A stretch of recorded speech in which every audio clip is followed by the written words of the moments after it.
Mayor Rob Ford's inner circle has taken another hit. His press secretary and the deputy in that department have quit. That was suddenly announced yesterday. Last week, Ford fired his chief of staff. This all comes as Ford continues to deny allegations of drug use.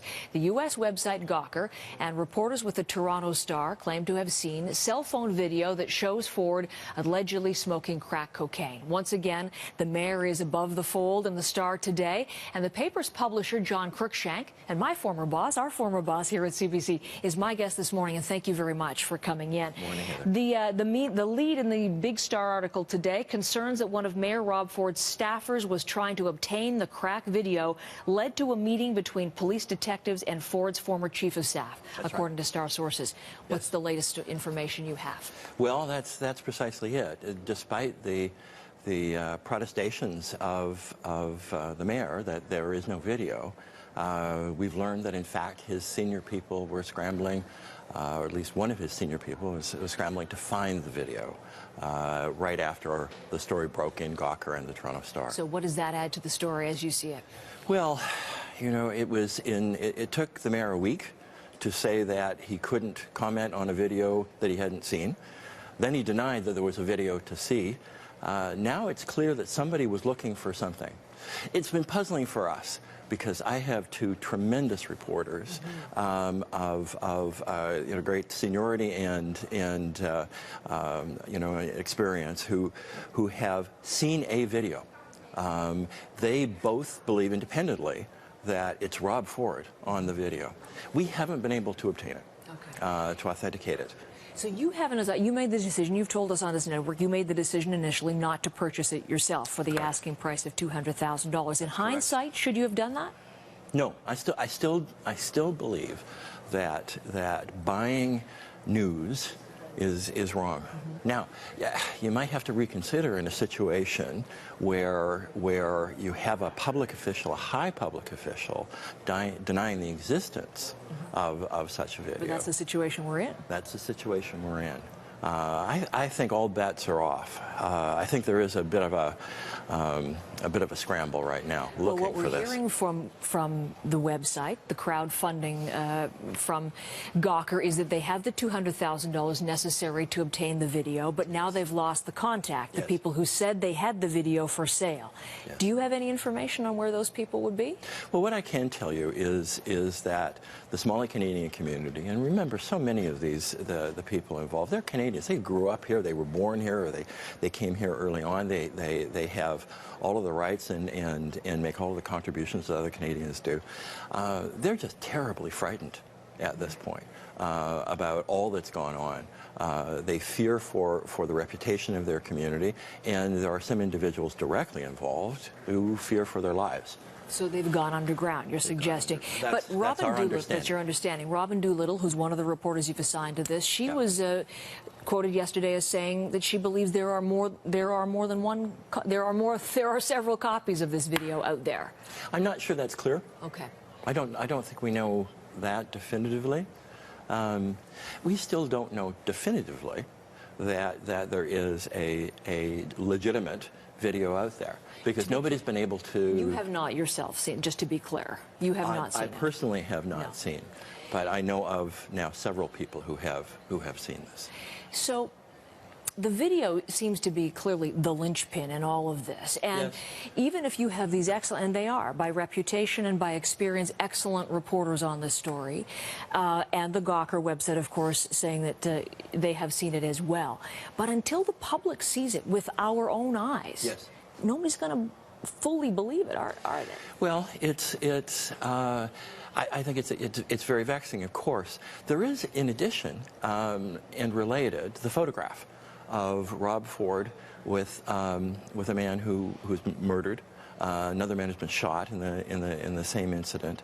And you're running that in the front section as well today. And we have written about that. What we have is an awful lot of indications that the mayor may well have been involved with a demi-monde that we don't want any political figure involved in. Okay. An underworld, under dealings or something of that nature. Again, that's part of your reporting, and I'll leave it there. It's not consistent with the work of the chief magistrate of the city. So what if the video never surfaces? Well, I think that's a possibility. It's possible the video could be suppressed. In that case, however, there's still quite a number of people who have seen it. The response, I think that we need to look at is the response of the people closest to Rob Ford, his chief of staff, his two communications people, the folks who manned his office. The chief of staff has been fired because he went to the police about the search for the video. The communications folks have quit, and they've quit because they feel that the office was no longer communicating honestly with the public. All of this tells us a great deal. It certainly says the inner circle, as we've characterized it today, is tightening around him, and the office seems to be crumbling. And again, more today we'll see, because the Executive Council continues to meet. But if this video doesn't surface again, you've become part of the Toronto Star, has become really part of the story, not just, watching from arm's length and reporting on it, but become part of it. Are you concerned? I mean, what about damage to the Toronto Star brand?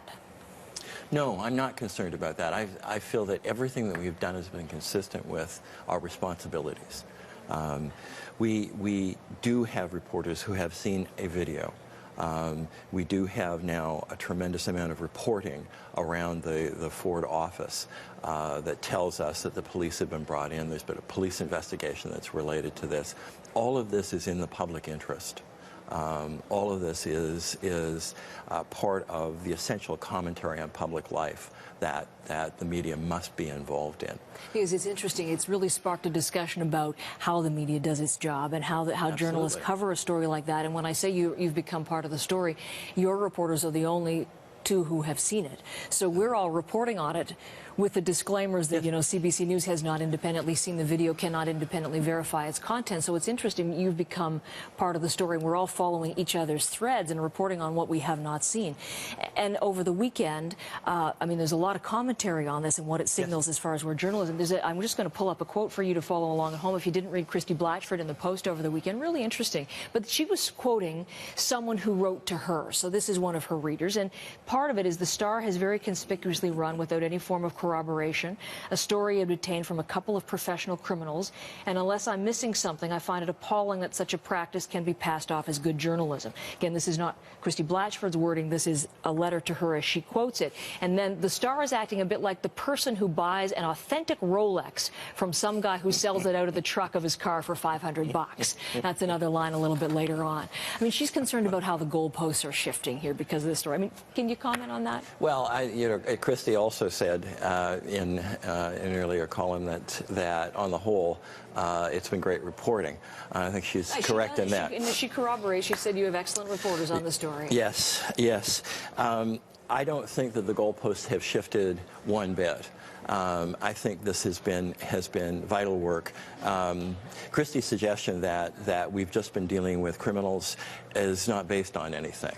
I'd like to see that corroborated. I'm not going to speak on her behalf, but that is a reader who wrote to her. Sorry, you're absolutely right. Yes, well, that's not true. We've been speaking to many folks, many Canadians in the Somali Canadian community, and many of them stand apart from the trade. And deplore it and are deeply concerned about the community. But let me just make one final point on that issue. Freedom of the press is not freedom just to be right. It's freedom to be responsible, to seek out the truth. That can sometimes be a messy business. We sometimes get things wrong. I don't believe we have here, but we do. And that's a necessary freedom in a democracy.